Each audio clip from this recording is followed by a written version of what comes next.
Hello there and welcome back to the channel. Ryan Nordahl here, Epic Whitetail Habitat LLC. I'm coming at you today from the home property here. As many of you know, this home property of mine, we've had it now 7 years. I've been hunting it the last 5 years now, going into our 6th season in 2024.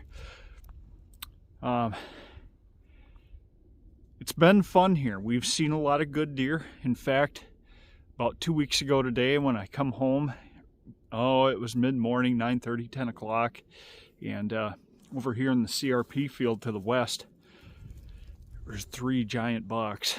It was the Thursday of muzzleloader season, the week after our general firearms season here in Wisconsin, and I don't know if somebody kicked them up and they were just, because they were running pretty full bore, trying to get away from something.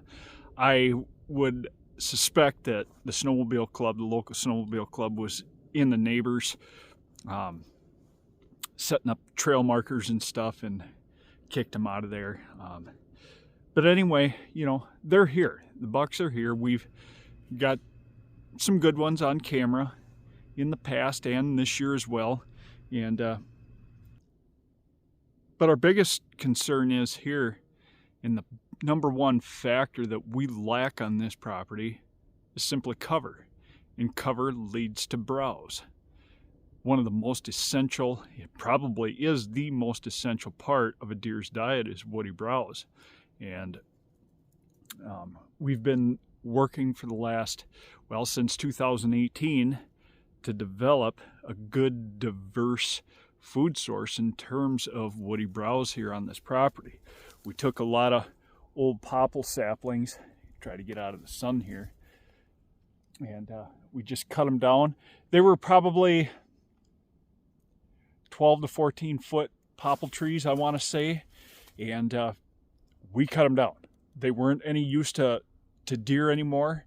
They were up out of a deer's reach as far as woody browse goes. They weren't offering any cover for rabbits, pheasants, what have you, so we cut them down.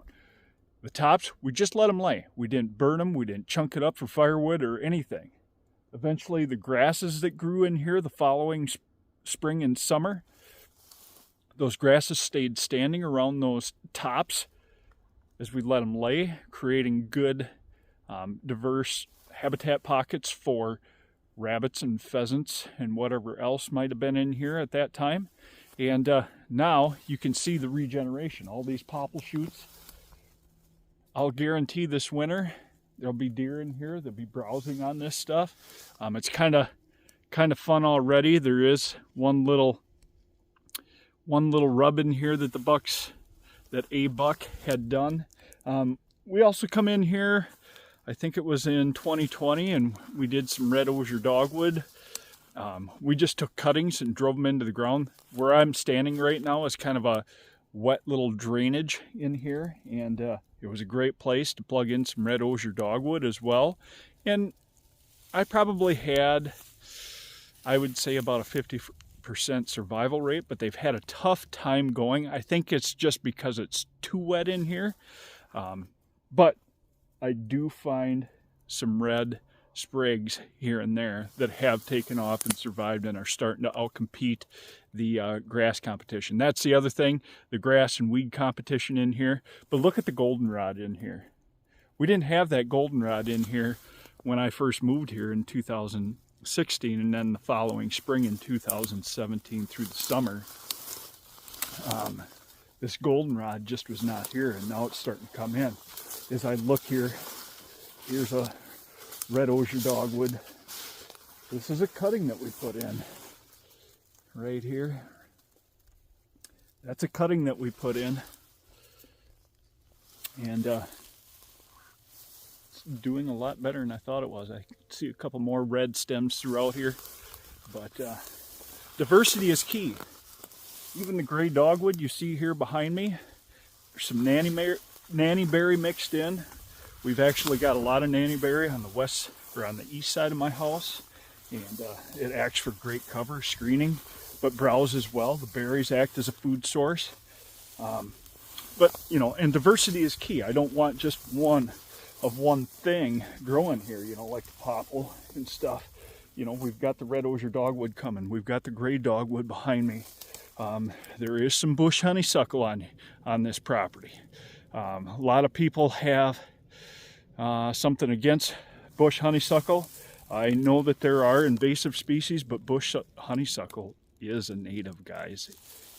Do your research a little bit. It's not the most preferred browse food source that there is as far as browse is concerned, preferred browse species to deer. But you come off a harsh winter like we had a year ago, and deer were hitting the bush honeysuckle that's on this property. Just like a lot of the spruce plantings that guys have done, it's simply because deer run out of the preferred browse species, and that's why they attacked their spruce plantings and whatnot. But our spruce plantings, as you can see here, they're doing a lot better than what I thought they were originally doing here. The spruce plantings that we have planted, I probably have about an 88 to 90% success rate on this. My red pine, 100% success rate. You can see the red pine up above me. Just fast growing. They were given to me from the DNR. They were just given to me. So I took them, planted them, and you know, they're doing their job. You know, they're giving us some screening now from our food plot up above. But things are changing in 2024. We're not going to have the food plot up top. We're actually going to shrink the size of the food plot. So I shouldn't say we're going to completely eliminate the food plot up on top of this hill. We're going to reduce the size of it. It's probably about 1/3 of an acre now. We're actually going to take it down to maybe 1/8 of an acre, maybe even just 1/10 of an acre. Why are we doing that? We want more cover up above. We want the natural terrain to act as a screening and closer to that water source. Now, yes, in the summertime, I understand deer don't relate to that water as much. They get most of their water requirements from the green food sources that they eat, be it the soybeans and clovers, alfalfas in the area. I understand that. But what I noticed this fall, really honing in and studying this property, observing the deer that were passing through this property, they wanted to be down here, and they felt more secure down here just with the topography. Just with the diverse topography in here, they felt more secure down here than they did without it being screened up there. Now, yes, we could take and screen it a lot better with an annual screen, a perennial screen, whatever we want up there. But why not take advantage of what I already have here with the diverse topography? My driveway sits up along here. We've got the gray dogwood coming in really good along there. I'm plugging, you know, I've hinge cut some box elder up over in here. Now those sprouts from that box elder cuttings, those hinge cut box elders, that's starting to get thick and dense, and it's starting to screen off my driveway. So the deer are starting to relate to this property more. They're starting to hold up a little bit more in this property, and that's what we want, and that's what we desperately need. Am I going to hold every deer here on my 16.5 acres? By God, by no means am I going to. But if I can get 1 or 2 doe family groups to stay here, which they are now, you know, in the last couple of years here, we've had a couple of does that have resided here on our property, rearing their fawns throughout the summer on this property. And really, come the rut, that's what we want. I actually saw quite a few more bucks here on our property,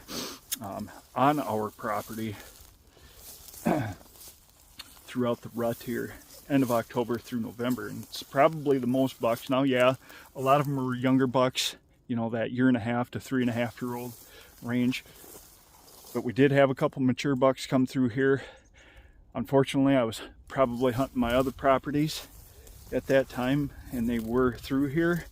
Not on a regular basis though, but they did daylight here at the end of October through November. And we actually had one encounter while hunting. My son and I sat in that blind that you see here behind me.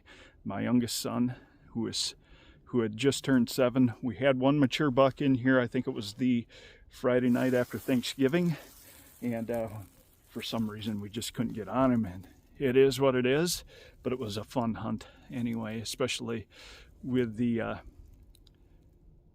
rifle season that we had here in the state of Wisconsin. Now muzzleloader season, it completely flipped a switch. Yeah, weather had a lot to do with it. We had a lot colder temperatures during our muzzleloader season, the first part of our muzzleloader season anyway, and we saw a lot more deer in muzzleloader season, but we just couldn't close the deal on a buck.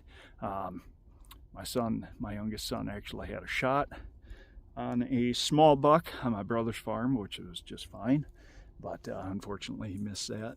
But he redeemed himself during our late doe season, and I have mixed feelings on our doe seasons that we have here in December. I'll save that for another time though. I get a little heated on that, but I think it's on a property by property basis, especially when it comes to, I think, just areas throughout the state. There's areas with less deer, there's areas with more deer. There's no question about that. But diversity is key when it comes to deer habitat, and browse has to be the basis of a good habitat management program. And that's what I see mostly on most every property that I go to, is a lack of browse. So their food plots are getting pounded.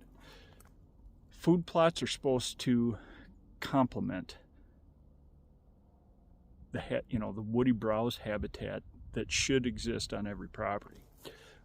What's another thing I could do? So like up here, when I reclaim this food plot back into bedding cover, I could go switchgrass, do a complete switchgrass planting, get it established in 2024, 2025, and then go back and carve out a few hardwood diversity pockets in there.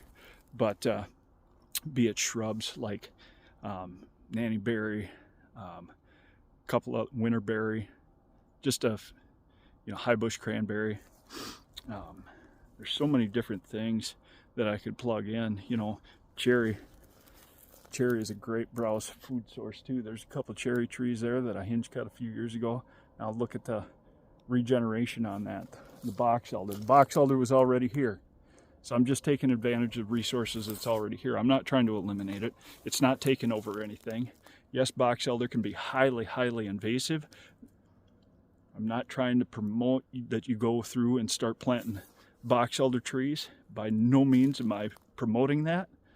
But deer love box elder shoots, fresh box elder shoots. So, we've taken a couple of ash trees on this property as well. Yes, amazingly enough, we have ash trees that have survived.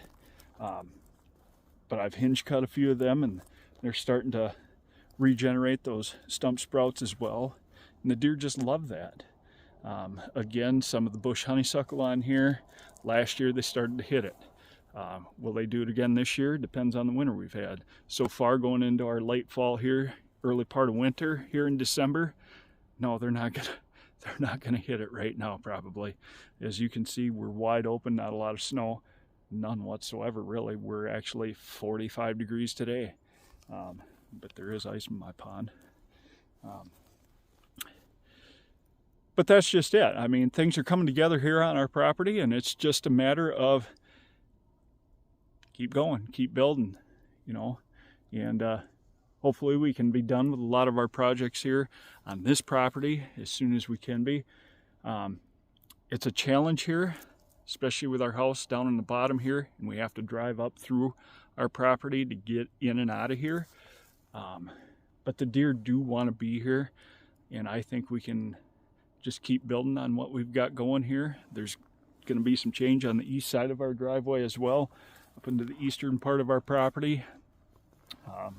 Just as far as more food goes going into winter next year, corn and beans are going to be an opportunity and something that we're going to implement here on the home property next year. And I think we've got a good stand location, especially how the deer transition between this part of the property and the eastern part of our property. So with that, I just wanted to bring you this little update from our home property, and you guys take care, keep living the dream, and God bless you.